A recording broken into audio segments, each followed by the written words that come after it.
Hello and welcome to the Understanding Narcissist YouTube channel. Thank you for joining me. This is a topic that I feel like I've covered before, but I don't think I have, or if I did, it didn't get its own video. I just made a passing mention of it.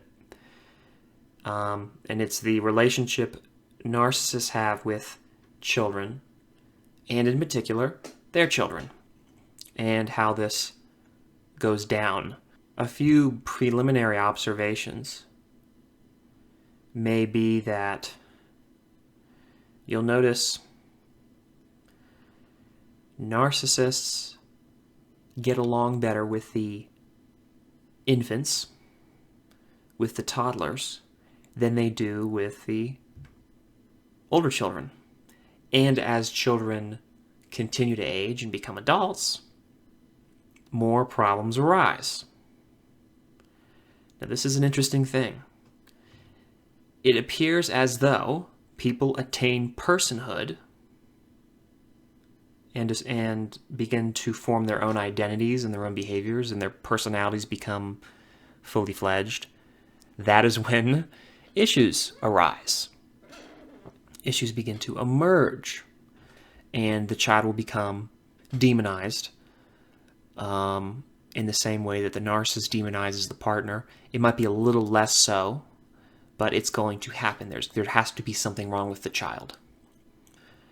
And usually it's that the child is combative or somehow unruly and difficult to manage, which, when you really look at the big picture, doesn't make sense, because children by definition are oftentimes that way in different circumstances, and so it doesn't really make sense. Like, the narcissist will make it sound like, oh, my child is wild and everything, but they're usually not. I mean, especially if they're saying that, they're usually, I find, to be tame, well-behaved children.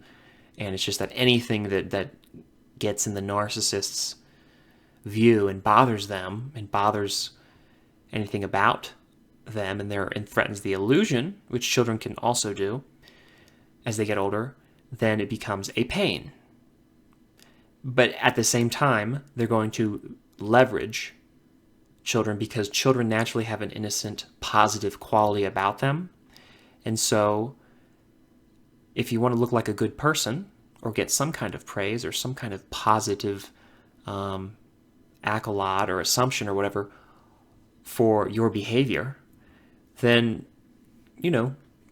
hoist a baby on your hip and take care of them and coddle them and look like you love them deeply, and it rubs off on you apparently, and people think you're a good person. From what I can tell, that's about as far as they get. That seems to be a really big deal in the narcissist toolkit. Now, children are leveraged in that way. That's just a simple thing. I don't know if there's more to it or not, but the relationship from the child's birth to young adulthood is very insightful as to what is going on in the narcissist's mind and defining the narcissist's behavior, and in some ways proving a lot of it for me.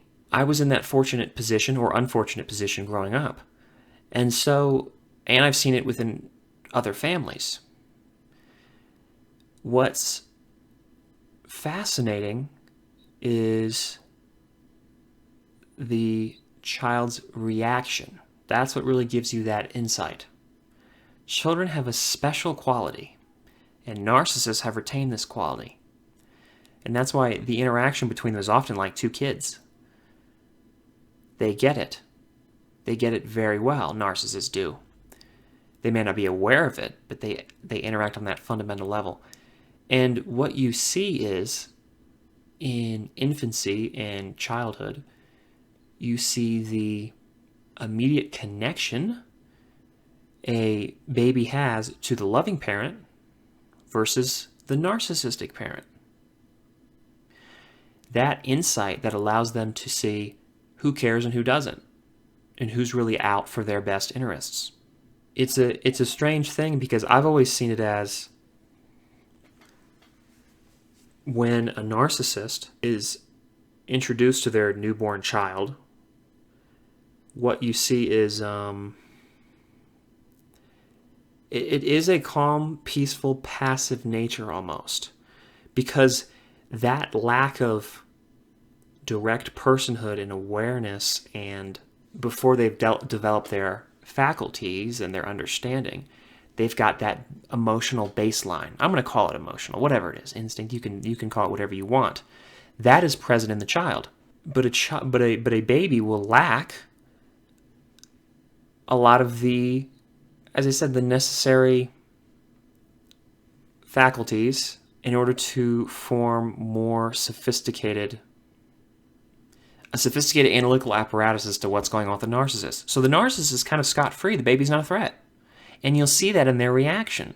I'm not trying to say that narcissists can't enjoy their children and the relationship they have with their children to some extent, but that when they're babies, it seems to be heightened. It seems to be more potent. It seems to be a stronger bond. Because the narcissist in that instant, I don't think is threatened. I don't think they have a problem. Now, just in that moment, they're probably not considering the fact that the baby is going to grow into an adult. And when you're an adult, that entails all kinds of other things and complications that the narcissist can't deal with. That's what they work within, but that's also the source of their problem, is they don't want to have those threats to the illusion. Now, when a baby is born, they are younger than a narcissist. But by the time they reach 3, 4, or 5, they're already, most likely, more emotionally mature. They're going to have more going on in the way of a social life, in the way of interaction, in the way of love, in the way of feelings towards others than a narcissist. There's still the overlap in that infantile nature where you need to be cared for, but they're going to have other things. You're going to see a maturity that the narcissist lacks. And as they grow up, the relationship is going to tilt, and because the child recognizes that the narcissist is not good for them, and they will begin to act in a way that is suggested that there's something wrong with the narcissist. Now therein lies the problem and the threat, because now you have someone who, unless really kept in line, which the narcissist isn't always able to do effectively, you have somebody who is threatening to topple the illusion. And keep in mind too that it's not that you support the illusion or you don't. It's a more of a both and situation, where some things you do are going to support the illusion and some things aren't.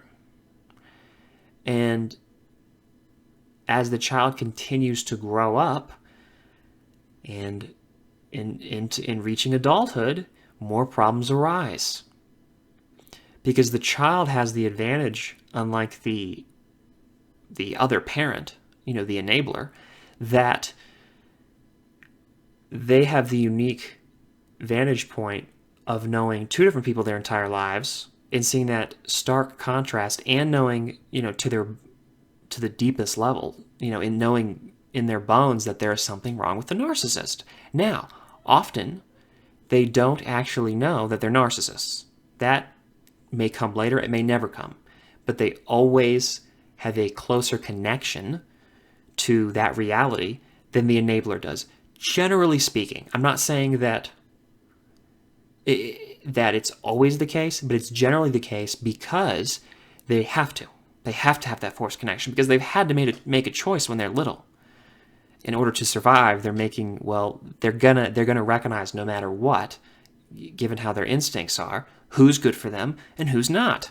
And so even though they can support the illusion to a sufficient extent to please the narcissist, they're never going to do it enough.